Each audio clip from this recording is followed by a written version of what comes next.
E esse contexto que você passou do fígado, por exemplo, que é o principal sítio de metástase de vários tumores, que prejudica metabolismo, alto grau de mortalidade. No fígado dá para você fazer a eletroporação, dá para fazer a ablação, dá para fazer a radiocirurgia, a própria cirurgia, o transplante, quimioterapia, enfim. Dá para fazer tudo no fígado.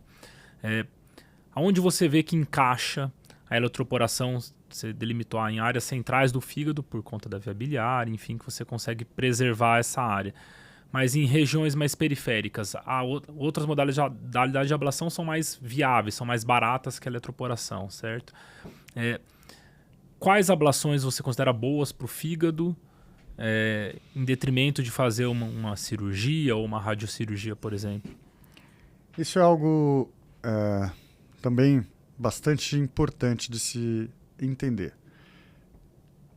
Hoje, quando você tem tumores menores do que 3 centímetros no fígado, seja ele primário no fígado, ou seja, câncer de fígado, seja ele secundário, ou seja, metástase de algum lugar. Eu tenho um câncer do intestino, mas tenho um tumor no fígado que veio do intestino. Se é menor do que 3 centímetros, hoje você operar este tumor ou fazer a ablação guiado por ultrassom e tomografia, o resultado, a cura vai ser igual. Isso já bem consolidado, já com estudos bem desenvolvidos, fase 3. Então, hoje, eu não vejo motivo para operar um tumor no fígado menor do que 3 centímetros. Tumores maiores do que 3 centímetros, por outro lado, eu vejo sim a cirurgia tendo um papel bastante importante. Então, hoje é muito comum em câncer de fígado a gente operar quando é um tumor grande, em um fígado que tenha função normal.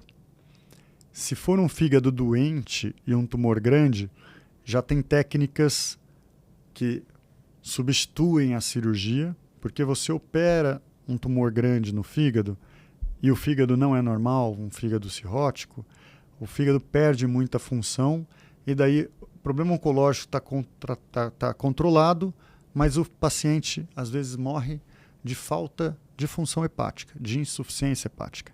Então, no fígado cirrótico, a cirurgia precisa ser muito bem indicada para os pacientes que têm uma função hepática normal. Paciente que tem uma função hepática mais degradada, perda de função hepática, um fígado pior, é melhor não operar esses tumores grandes, é melhor fazer, por exemplo, um tratamento onde a gente entra na artéria, vê a artéria que está levando sangue para esse tumor e você joga micropartículas ou com quimioterapia ou com radiação para você tratar esses tumores grandes e a gente consegue, muitas vezes, controlar e tratar mesmo tumores grandes sem a cirurgia tendo resultados equivalentes. E hoje também existe no câncer de fígado a questão de monoterapia, remédios que são relativamente recentes e que são mais efetivos no câncer de fígado.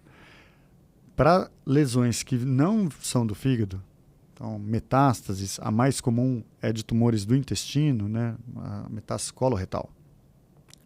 Para esses casos, você vai avaliar caso a caso.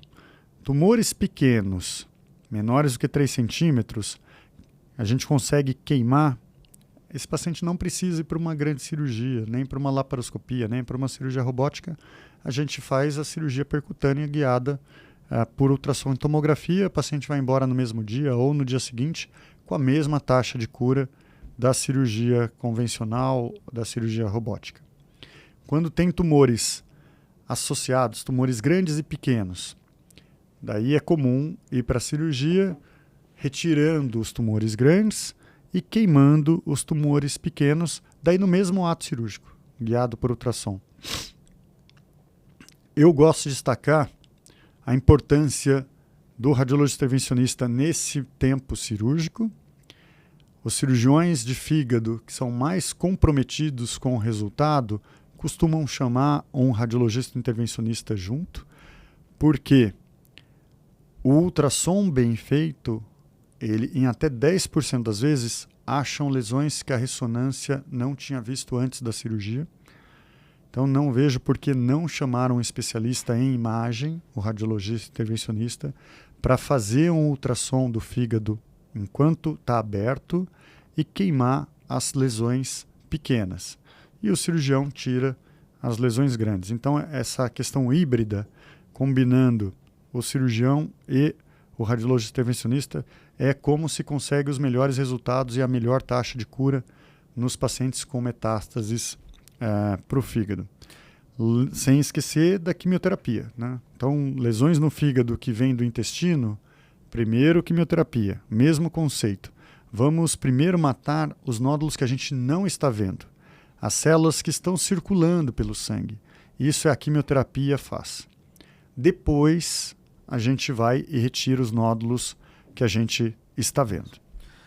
E o que seria essa embolização que você comentou no fígado, que você acessa o vaso e joga partículas aonde está sendo nutrido, né, por esses vasos? Você comentou que tem a embolização, que você consegue jogar radiação lá dentro, ou quimioterapia lá dentro, ou simplesmente só a embolização. Qual que é a diferença delas e como que você escolhe cada uma?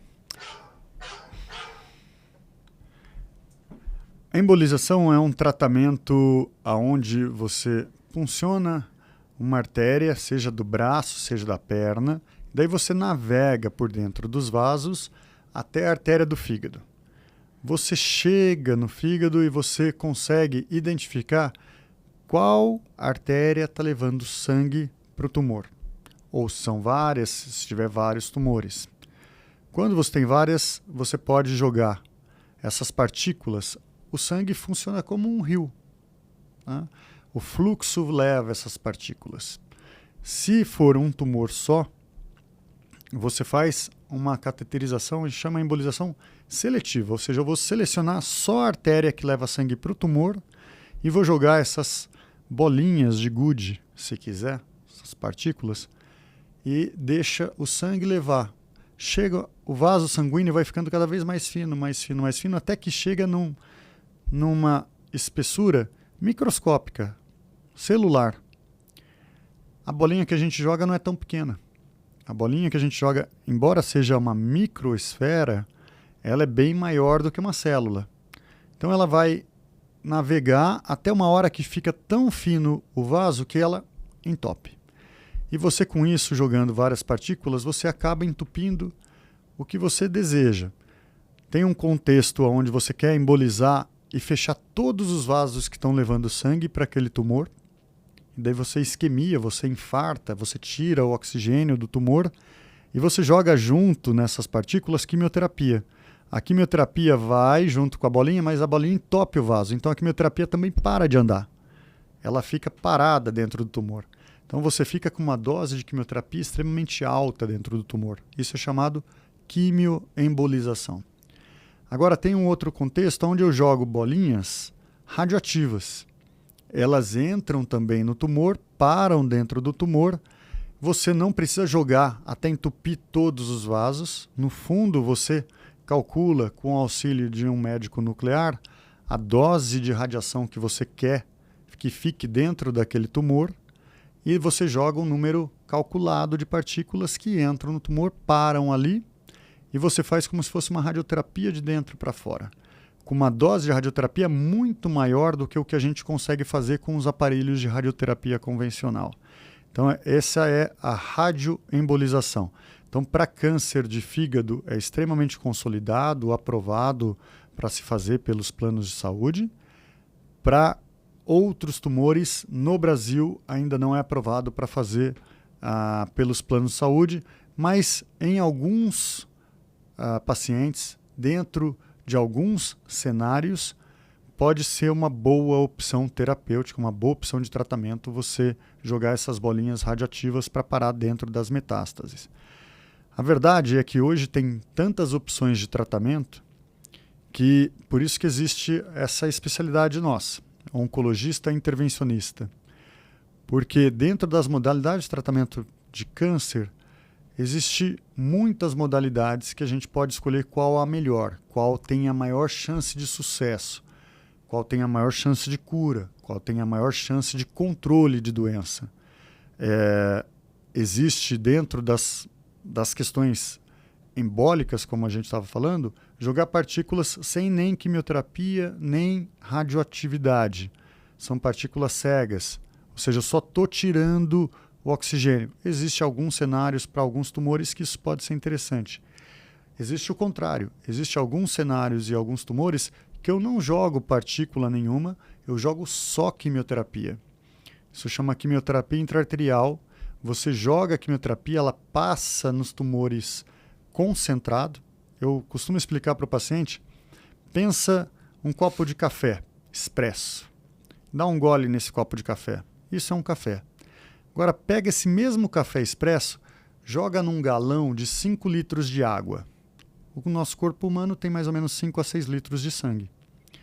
Quando você joga num galão de 5 litros de água, toma um gole daquele chafé.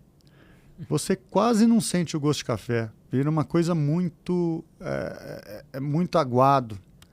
É mais ou menos o mesmo conceito. Quando você faz a quimioterapia no porta-OCAT, a quimioterapia ela vai ser lentamente jogada no sangue e diluído. E a quimioterapia vai para a cabeça, vai para o braço, vai para a mão, vai para o pé, vai para o fígado.